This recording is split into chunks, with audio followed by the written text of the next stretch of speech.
سالم بن عبداللہ نے بیان کیا، ان سے عبداللہ بن عمر رضی اللہ عنہ نے بیان کیا کہ میں نے نبی کریم صلی اللہ علیہ وسلم سے سنا، آپ صلی اللہ علیہ وسلم نے فرمایا کہ پہلی امت کے 3 آدمی کہیں سفر میں جا رہے تھے۔ رات ہونے پر رات گزارنے کے لیے انہوں نے ایک پہاڑ کے غار میں پناہ لی اور اس میں اندر داخل ہو گئے۔ اتنے میں پہاڑ سے ایک چٹان لڑکی اور اس نے غار کا منہ بند کر دیا۔ سب نے کہا کہ اب اس غار سے تمہیں کوئی چیز نکالنے والی نہیں سوائے اس کے کہ تم سب اپنے سب سے زیادہ اچھے عمل کو یاد کر کے اللہ تعالیٰ سے دعا کرو۔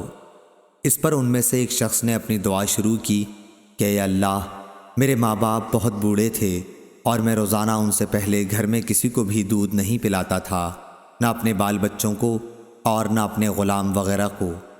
ایک دن مجھے ایک چیز کی تلاش میں رات ہو گئی اور جب میں گھر واپس ہوا تو وہ میرے ماں باپ سو چکے تھے۔ پھر میں نے ان کے لیے شام کا دودھ نکالا، جب ان کے پاس لایا تو وہ سوئے ہوئے تھے۔ مجھے یہ بات ہرگز اچھی معلوم نہیں ہوئی کہ ان سے پہلے اپنے بال بچوں یا اپنے کسی غلام کو دودھ پلاؤں، اس لیے میں ان کے سرہانے کھڑا رہا۔ دودھ کا پیالہ میرے ہاتھ میں تھا اور میں ان کے جاگنے کا انتظار کر رہا تھا، یہاں تک کہ صبح ہو گئی۔ اب میرے ماں باپ جاگے اور انہوں نے اپنا شام کا دودھ اس وقت پیا۔ اے اللہ، اگر میں نے یہ کام محض تیری رضا حاصل کرنے کے لیے کیا تھا تو اس چٹان کی آفت کو ہم سے ہٹا دے۔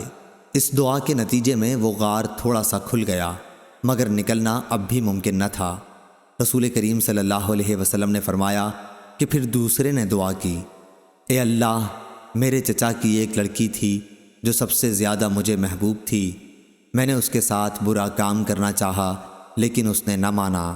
اسی زمانے میں 1 سال قحط پڑا تو وہ میرے پاس آئی۔ میں نے اسے 120 دینار اس شرط پر دیے کہ وہ خلوت میں مجھ سے برا کام کرائے، چنانچہ وہ راضی ہو گئی۔ اب میں اس پر قابو پا چکا تھا، لیکن اس نے کہا کہ تمہارے لیے میں جائز نہیں کرتی کہ اس مہر کو تم حق کے بغیر توڑو۔ یہ سن کر میں اپنے برے ارادے سے باز آ گیا اور وہاں سے چلا آیا، حالانکہ وہ مجھے سب سے بڑھ کر محبوب تھی، اور میں نے اپنا دیا ہوا سونا بھی واپس نہیں لیا۔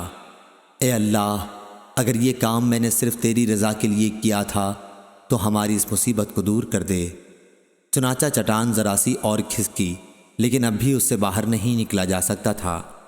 نبی کریم صلی اللہ علیہ وسلم نے فرمایا، اور تیسرے شخص نے دعا کی، اے اللہ، میں نے چند مزدور کیے تھے، پھر سب کو ان کی مزدوری پوری دے دی، مگر ایک مزدور ایسا نکلا کہ وہ اپنی مزدوری ہی چھوڑ گیا۔ میں نے اس کی مزدوری کو کاروبار میں لگا دیا اور بہت کچھ نفع حاصل ہو گیا۔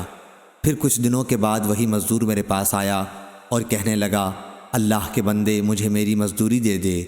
میں نے کہا، یہ جو کچھ تو دیکھ رہا ہے، اونٹ، گائے، بکری اور غلام، یہ سب تمہاری مزدوری ہی ہے۔ وہ کہنے لگا، اللہ کے بندے، مجھ سے مذاق نہ کر۔ میں نے کہا، میں مذاق نہیں کرتا۔ چنانچہ اس شخص نے سب کچھ لیا اور اپنے ساتھ لے گیا، ایک چیز بھی اس میں سے باقی نہیں چھوڑی۔ تو اے اللہ، اگر میں نے یہ سب کچھ تیری رضامندی حاصل کرنے کے لیے کیا تھا تو ہماری اس مصیبت کو دور کر دے۔ چنانچہ وہ چٹان ہٹ گئی اور وہ سب باہر نکل کر چلے گئے۔ صحیح بخاری، حدیث نمبر 2272۔